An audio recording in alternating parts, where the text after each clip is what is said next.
This was about a year ago. You may notice the workbench is a bit different. When I fitted this Saxminster quick release Vise, and it's a fantastic bit of kit, it really is. But see how close that wall is behind me, and that's why it didn't work where it was. Here I am fitting it, and it was solid, it was wonderful, but at the end of the day, the wall behind me was too close, and I would, for example, put something in the vise, and when I was cutting it, I'll be banging my elbow against the wall. And it was cramped. I do have a very small workspace, but I'm grateful for it. So at the end of the day, it wasn't in the right place. Look at that happy face. I mean, have you seen anything happier?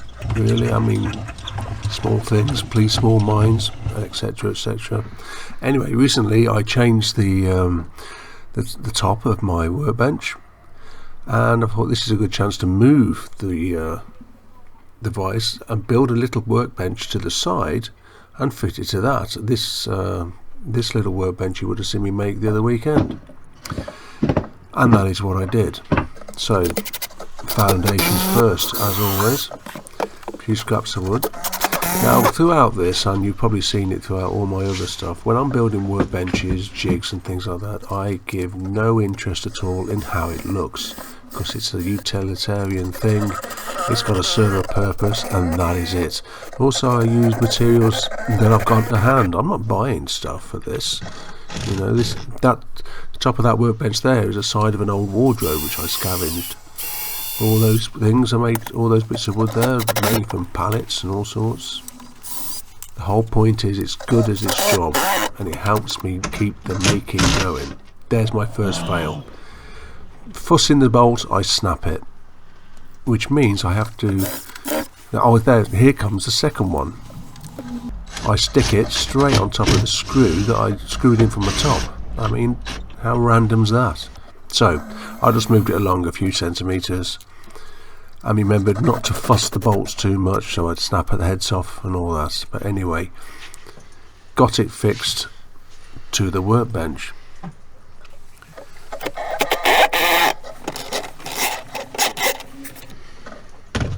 Now the next thing will be the jaws. I always use softwood for this because you don't want to damage whatever it is that you're clamping in them.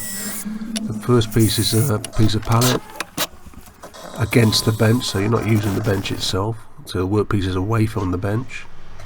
And the next is this is off a door that I cut up to make the workbench, and it's got really strong grain. I like it, and it's good stuff. Well, I've got that, I'll use that, so I'll just plane the top off, just so it'll be level with the piece that's attached to the workbench.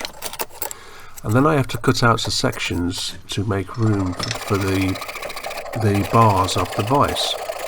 I'm cutting this away. I'm thinking it'll work. Feels good. Can you feel another fail coming on? Yeah, there's another fail coming on. Actually, it's a stupid one, because I should have known better. You know, look at the grain. So I hit it to knock that middle piece out, and the wrong piece breaks. Man, that's 3 fails in one go.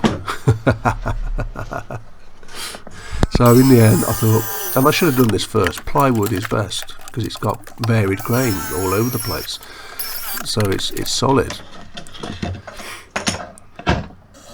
So now I'm doing what I did before. I'm cutting out the sections for the bars of the vise, and it's so much quicker. Don't have to worry about grain direction. Cut it out, take it out, fit it. But I decided to double it up, so I'll have 2 pieces exactly the same. So make sure that the slots are cut the same.